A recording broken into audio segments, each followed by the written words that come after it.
Hello class, welcome to week 11. This is part 3 of module 6 on recommendation systems. For announcements for where we are right now, regarding grading for your Medium posts and assignments, for assignment 1, all but 2 students have submitted articles onto Medium, which is great.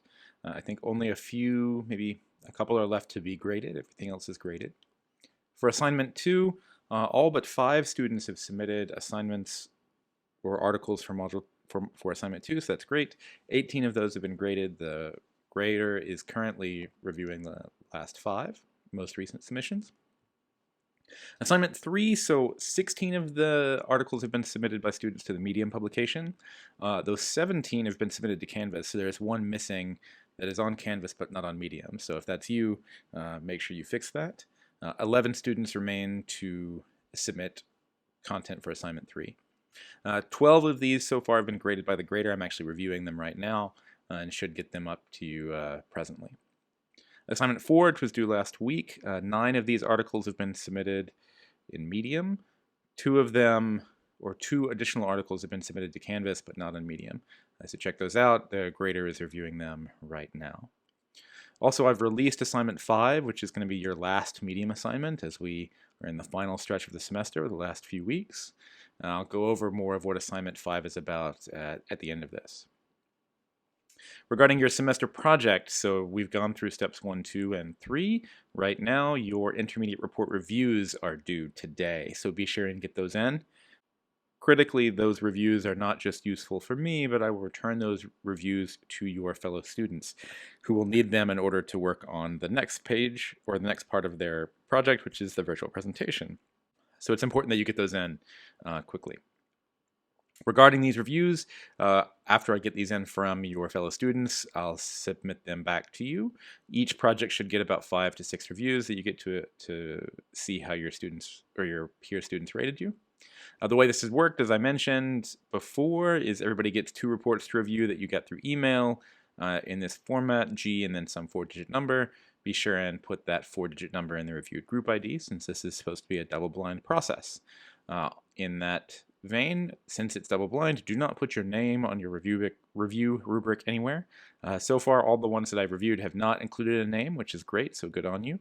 But please make sure you do not have a name on your review. The next step, as I mentioned in your report, or in your project rather, is the virtual presentation. So that's to be a 10-minute presentation due at the end of the month. It's April 28th, 3 weeks from today. There are lots of opportunities to make that presentation interesting, and you'll get to record it and then post it to YouTube or Canva or whatever video presentation website you like, and then everybody, all of you students, will get to review the other presentations similarly to how you did the intermediate project reviews. That'll be the last week of class.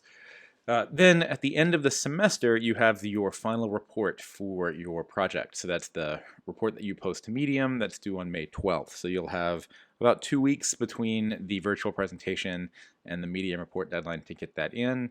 Your Medium report takes the place of your final grade or final project for the class, final exam for the class rather. So this will be an important piece for you to get in because of the way the semester works. It's important that you actually get it in on May 12th. There is no late opportunity here. May 12th is the final day to get your report in. All right, that's it for announcements in terms of assignments in the semester project. Just to recap about where we are. So Module 6 is about recommendation systems. It's over 3 weeks. In week 1, there were a number of learning objectives to take away. You should now be able to provide a number of examples of recommendation systems on the web. You should be able to compare and contrast content-based and collaborative filtering recommendations. So how do content-based systems work versus collaborative filtering-based systems? How are they different? And where do you see one work better than the other? The third is to be able to describe methods for characterizing an item's content. So actually you should have a number of these in terms of nearest neighbors or common neighbors in a graph, and Jacquard similarity or cosine similarity, and TF-IDF for vectorization or shingling for text. A number of different ways exist here that you can talk about. And then lastly is to explain aggregation methods to characterize users' item preferences. So a user likes a number of different items, and you should be able to explain how you merge those preferences together through averages or weighted averages or some other mechanism to take users' expressed preferences over a number of different items and come up with a single characterization for that user. For week 2, last week, the main things were to define collaborative filtering, so you should be able to explain what collaborative filtering is in particular, how it's different from content-based filtering, and then contrast user-user collaborative filtering-based approaches to item-item-based approaches when one works better than the other. Talk about data sparsity problems that we encounter with collaborative filtering. So with content-based filtering, we can evaluate the content of an item, its text if it's a movie or video, or actors or genre if it's a movie, or imagery, or in order these things, you can learn that directly from the content itself. But in collaborative filtering, we have a number of problems that we have to deal with in terms of, or with examples of the cold start problem. A new user joins the system. You have no idea what that person likes. How do you deal with that? You can do that through global means. For new items that come into the system, new items that are or that have no ratings, how do you compare those new items to other items? Or sparsity issues that drive how really popular items get recommended many times versus niche items get recommended very, very rarely. So there are a number of different issues that we have to deal with when we talk about collaborative filtering, despite how collaborative filtering tends to outperform the standard content-based approaches that we talked about in week 1.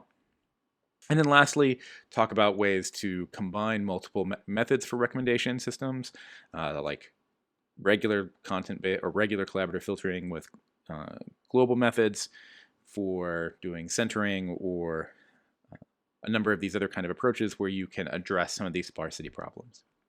And then this week, finally, we'll talk about metrics for evaluation. So this is things you may expect. Root mean squared error is the main one, correlation for looking at rankings, or precision and recall if you are looking at whether a user likes a binary decision about whether a user likes an item or not, or more interestingly, the precision at k style metrics. Then we'll talk about problems that come from evaluation metrics in recommendation systems. So in particular, knowing that we care very little about items that we're not going to recommend. So an item or set of items that are very far away from particular users' preferences, should those have any impact on the metric or evaluation for a particular recommendation system? The answer is probably not, because we don't care about those. Similar to how we dealt with locality sensitive hashing and evaluating or identifying common pairs or highly similar pairs, that really for many pairs of items that are very dissimilar, we don't care about evaluating their similarity. So talk about problems that arise from evaluation metrics on recsys, and then lastly describe how recommendation systems were used in the Netflix Prize. So the Netflix Prize in the late 2000s was all about recommendation in recommendation of movies in Netflix. So what were the big issues that people encountered there, and then how did they solve them? I have a YouTube video that I put on Canvas. It's a quick 8-minute video that talks about this. So it'll be a nice bookend for the recommendation systems module. All right, for the next week or the next few weeks, next week it will be module 7, which is about data streams, which is covered in chapter 4. So read sections 4.1 through 4.4. That's a relatively quick read that I think is generally well motivated, so I think it's an interesting chapter here. As I mentioned, assignment 5 is now available. It's due in 2 weeks. That's April 21st. It's essentially build your own recommendation system. Similar to assignment 3, I ask you to identify 3 query users, people of interest, and then identify 5 items that you would recommend that user and explain why.